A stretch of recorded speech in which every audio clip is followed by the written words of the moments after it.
Baasturvalisus 2025.04.19. Baasturvalisus on see, kui sul on luba olla kehas just nii, nagu hetkel oled. Sa oled ikka hoitud. Oled nii heas kui halvas. Oled nii ilus kui inetus. Sa võid teha vigu. Teha meelega valesti.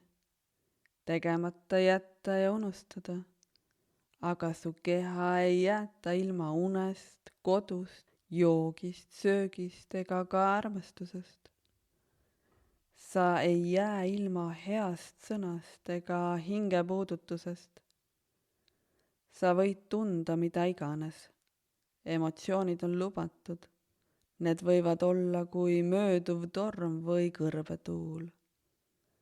Turvatunne on see, kui meil on luba eksida ja Jumalast kõrvale kalduda.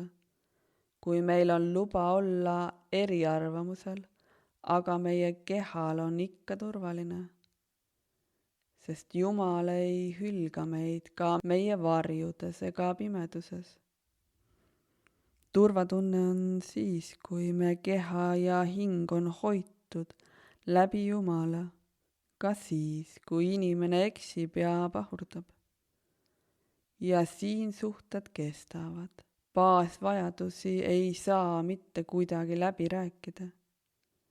Me ei ähvarda teise elu ega sunni kedagi kehas kannatama või veel hullem, kehast lahkuma. Me kõik võime eksida.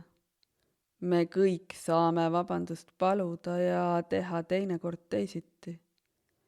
Teisiti nii, et me ei enda ega teiste hinge ning keha ei kahjusta. Suhe Jumalaga on esmane me enda sees. Me hoolime südamest, isegi kui inimene meis mõtleb teisiti, kogeb teisiti. Baasvajaduste täitmata jätmisega lihtsalt ei karistata, sest keha kannataks nii, hing hakkaks vaikselt välja liikuma. Ja siis pole meil enam turvaline. Meie ellujäämisinstinkt käivituks kaitsega ja seda nii tekkivat müüri võib hiljem olla juba keeruline läbida. Armastus ühendab.